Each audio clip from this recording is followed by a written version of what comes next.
今年的台北美术奖，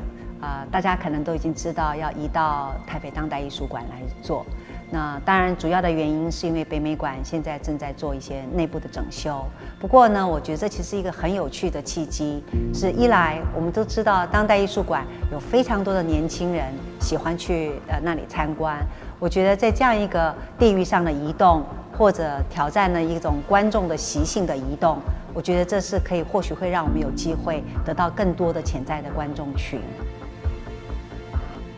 当然，我们知道，台北美术奖也做了很多年了。我觉得这种空间或者机构之间互动的这样子一个做法呢，某种程度透过这一个，有一点点像是外在的因素所造成的转变，我觉得它也是一件很好的事情。因为我们当代馆跟北美馆不一样的地方，就是北美馆当然是比较空间比较大，格局比较大，然后挑高、光线各方面都是很标准的美术馆。然后我们这里是古迹，先前是小学校，后来是市政府，所以它是一间一间的，不大。可是呢，它会有一个优点，它可以单独的容纳一位艺术家每一个空间。那不必透过假墙分隔的方式，所以它可以很确定的、很清楚的呈现艺术家的作品。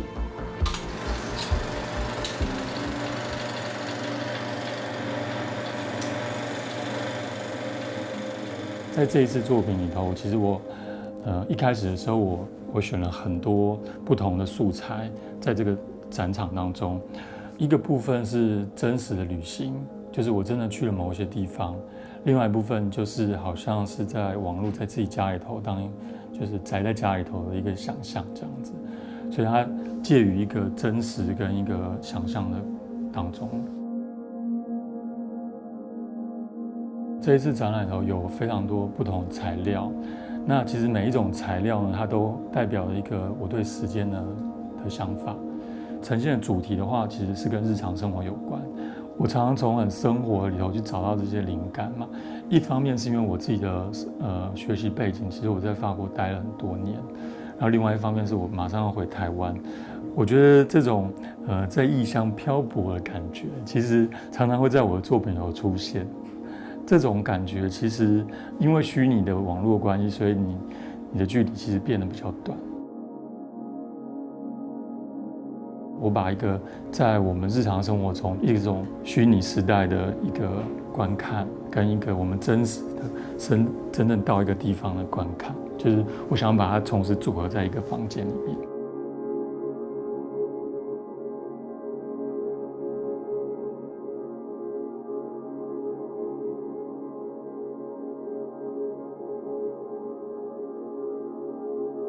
每一次为什么我在一个空间里头会选择比较空旷的呈现，或者是比较暗的，就是每一次有不一样的状况，我觉得都是用一种很依靠自己的感觉在处理空间。那当然这个感觉也会影响到我怎么去选择短篇集里头的每一篇的文字，我的朗读的声音的串联的方式。每一次其实在这些选择上，我都是先依照这个空间对我而言的感觉，我才能去节选出来，不管是声音或者是我怎么去做这个装置的选择。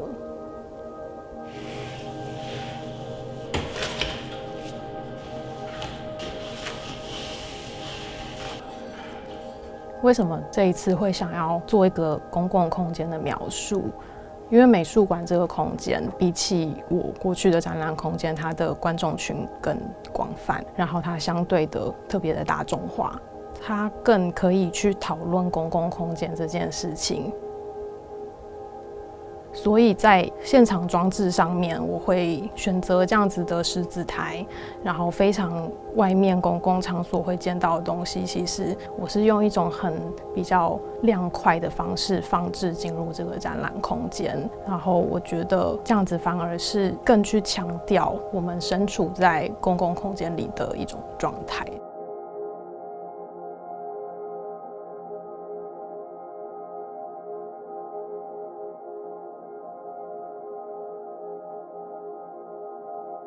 我这次展出的作品有绝大部分使用的绘画材料都是水泥跟水泥漆。那会选用这些施工的工业材料，其实最主要就是可以更切合工地场景的方式来制作。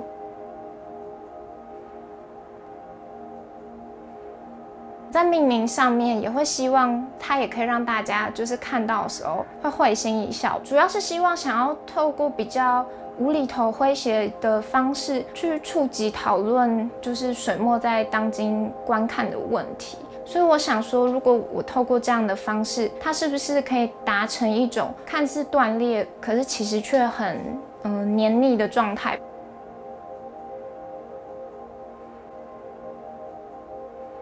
除了讨论一些水墨的问题之外，我还蛮想要可以触及到就是文人阶级的转换，然后在这个过程也会不断的去想着我们的定位到底在哪里。因为我觉得在这个矛盾然后看似荒谬的情况下，其实它也一再的回应到水墨在现在的位置。那对我来讲，它其实应该回归到物质性，它其实是可以无限延伸连结回应到就是社会的问题。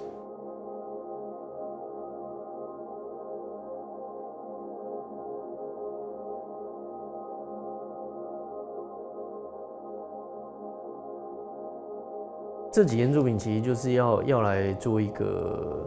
技术上的堆叠，这是其中一个层次啊。然后另外一个层次是说我要做给谁看，这样就是我到底要做给谁看。不过这个谁我是不确定的，所以我这个献祭就是要献给一个未知的一个人。那这个人是很压迫性很高的，可能是一个群体。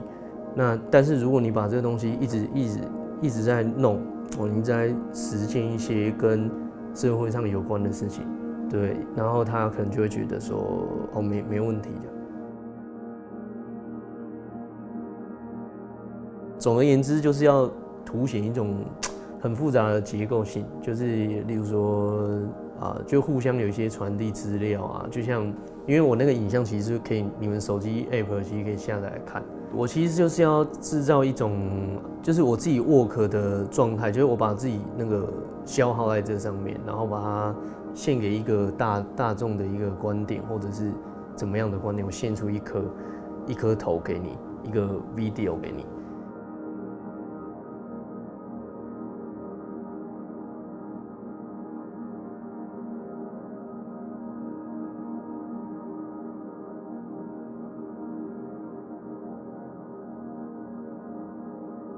我用的这个技术，它其实是从我的表演作品慢慢延伸过来的。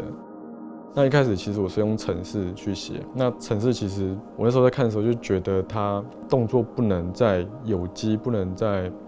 有某种状态嘛，所以那时候就让我的手直接去操作，那个装置的有机性就跑出来了，因为它不是这么规律的状态。那另外一个是说身体跟光跟声音的连接也跑出来了。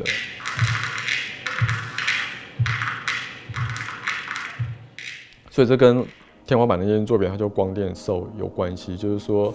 过去我一直在用我的方法让那些冰冷的物件灯具让它好像在运作的时候会有一些我们不太习惯的方式去产生。我其实是在想着材料跟空间的关系其实蛮单纯的，就是作品可不可以不要这么的观看式的，它可不可以让大家一起活络起来？一来是说，我觉得在观看很多作品的时候，观众的身体经验会很不一样。他从一个挂墙的，或是看荧幕的身体经验，转成一个用身体去感受光跟声音的身体经验。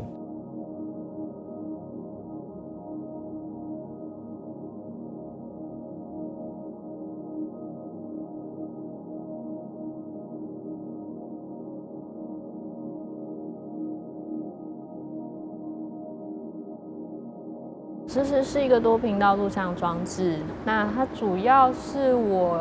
跟我妈妈，我请她重回她生命中我觉得等待感还有悬置感比较强的时刻。这些经验我是取材自我觉得蛮强烈的，是一种台湾文化的感觉。我主要是把它分成2个部分，在每一段里面都会经历这样的一个转换，就是先从一个相当共有的那种感觉，到影片的某一个时刻，它就会突然转变为非常奇幻或是幻想的部分。所以老实说，这个作品的主角是我妈妈，然后或者是我的家庭，或者是更大的换成了一个生活在台北的家庭的大致状况。但是同时，它又会回到一个个人其实是相当忙碌追求，然后一个投射的这种互相影响的过程。然后我就是去取这种你即使经过当地，你可能也不会看见或是发现的小事，然后请我的家人去演那样子的事件。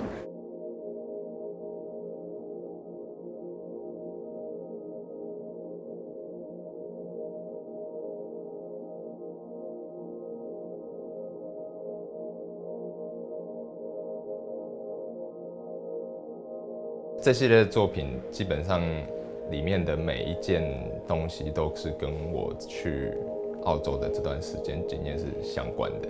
但是这些在那时候它其实就变成只是一些经验的碎片，所以其实这些东西都是后来为什么是回来2年之后，因为我觉得在这样的时间之下，它才有办法重新被建构，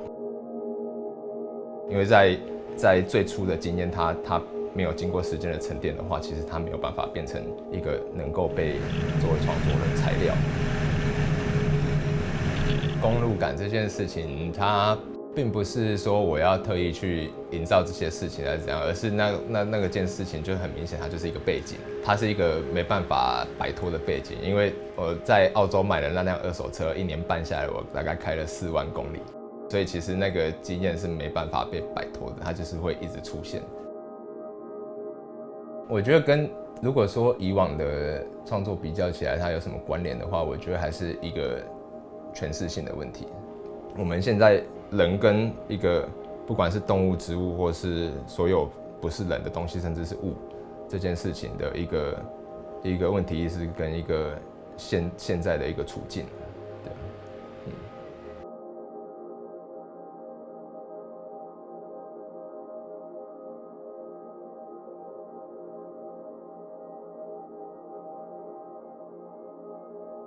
我对于地图的认识呢，是源自于高中时期对于一些图像上的基本的概括，以及它背后所富含的一些意义，有极大的兴趣。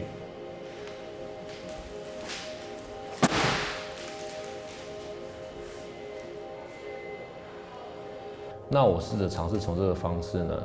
去做人还有地理跟空间上的一些相互的交互作用。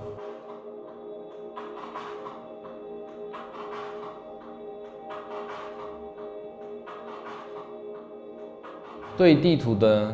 它基本上呢，每一个时代的地图，它都是对应于当时候的一种生活方式的一个反照。那为什么用艺术的方式，或者是我所创作的方式去呈现地图，是为了是说，目前我们所看到的所有地图，它都不能够直接的回馈到我们所看到的地图本身。所以是说呢，我透过这种方式，然后用不同多维度的感官方式去呈现地图的多样的面貌。那这地图面貌呢，不只是单纯只是一种地图爱好者的这种观点而已，而是说如何去呈现我们当代对于空间上的一种想象。我们知道我们在这里，但是实际上再把量体放大到整个全宇宙或大的范围中，我们实际上是没办法定位我们自己的。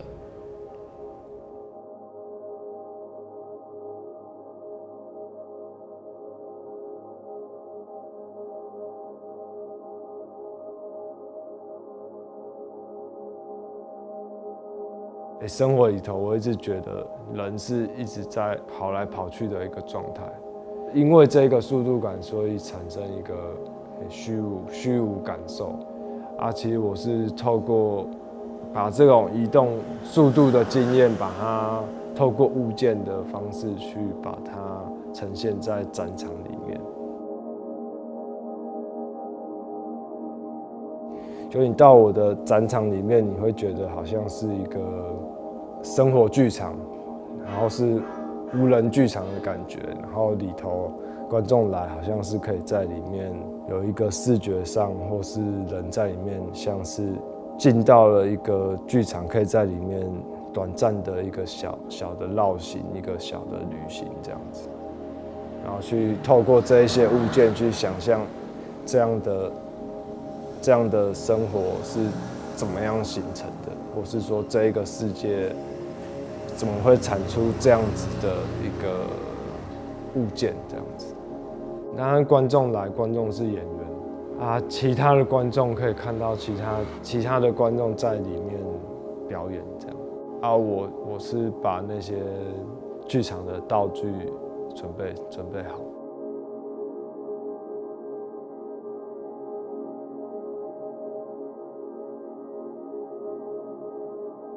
这件作品最一开始的想法是，我想要去写生，主要是想要写生一个不是眼睛可以看见的东西。我选取的就是我高中在教室里面阅读到了杨牧写的一本小说。杨牧就读花莲高中的时候，窗户看出去就可以看到有一座花莲白灯塔。当时我阅读到这本小说的时候，我看向窗户，可是却看不到那个白灯塔，只看得到一片蓝色的大海。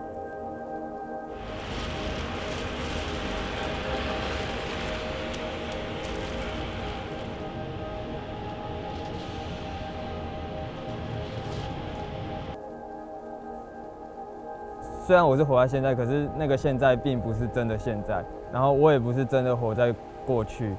比较像是那个中间地带，过去和现在的中间地带。我执行这个过程的时间是大概9分钟，可是我在下面的感觉很像是过了好几个小时。然后那个脑海里面的画面其实是一片空白的，就是我也没有那个余力再去想象这个白灯塔，也没有找寻到那个白灯塔的残骸，而是我好像更意识到自己的身体在那个海里的飘动。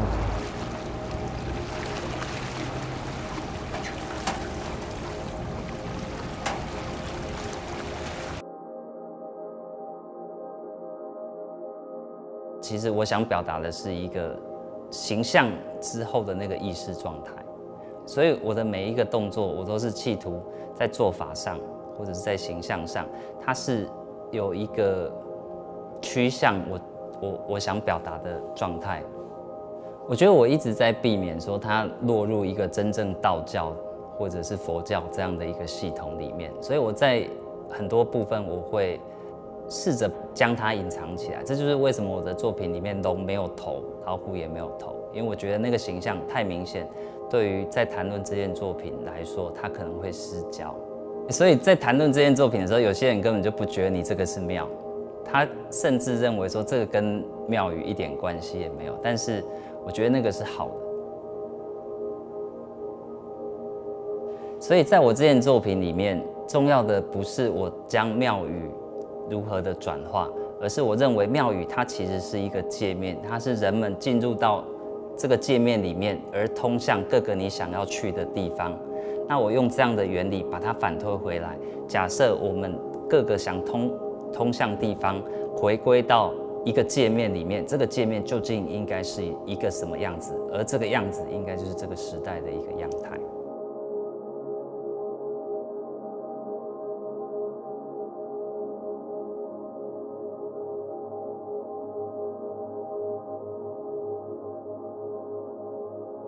这件作品《高速落海》最早的想法是从骆林正章的一本书里面叫《台湾战后政治史》开始发想起的。它里面提到了一个概念，在当时96年的飞弹危机，同时也是那个台湾第一次民选总统大选的时候，在对岸台湾海峡的军演的时候发射了几颗飞弹。2点11分，贵案件回报，他目视发现一个红色的大型的火团高速落海。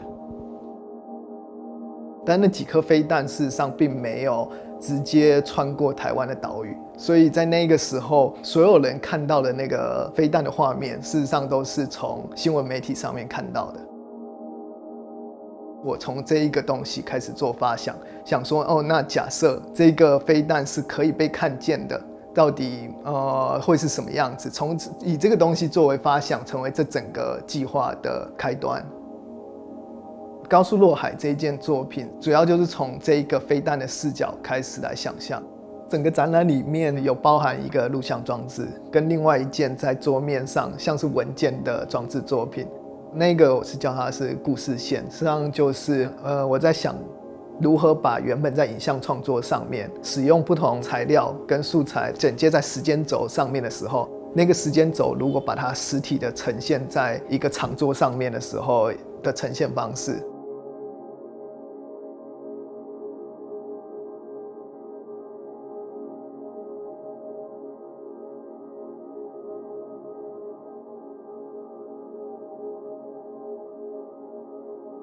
就是为什么会画公园？我觉得是因为我们小时候很多老公园，然后但现在已经凋零的，就是很多都就是残破啊，然后就已经败坏。可是那种公园的质感其实还蛮珍贵的。台湾在50、60年代的时候，它是一个工业迅速发展的一个状态嘛，所以很多那种水泥工厂都会疯狂的大量的制造一些这种塑像。然后可是就是说没有去管理，所以当然就凋零啊，然后就掉漆啦，然后看起来就呆呆蠢蠢的、戳戳的这样，对啊，所以我把这些元素结合起来，然后把它弄成一个大的场景。然后我觉得我想要画的就是我对台湾，我就应该说我对我自己成长这个土地的第一个印象。因为我自己的个性是非常拘谨的，所以当我走在这种就是很错乱的这种公园里面的时候，我觉得吸引到我的是它的雕塑本身，然后它的摆在一起的那种奇怪的状态。可是当我移到画面的时候，就是会尽量让那个故事轴比较脱离，就是比较脱离大家的想象，尽量让大家看到作品的时候会好奇说这是什么剧情啊？就是现在是发生什么事啊？我会觉得这样有趣啊。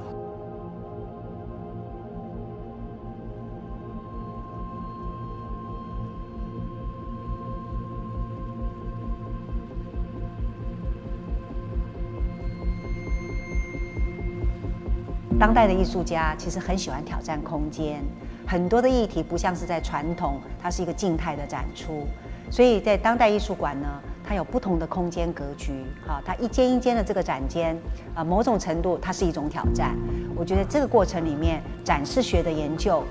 对于年轻的创作者来讲，会是个很好的题目。因为我们这边的空间呢，它有一个探索的一个余地哈，就是一间过完一间，然后上楼再看，这种探索的感觉，我觉得也蛮有意思的。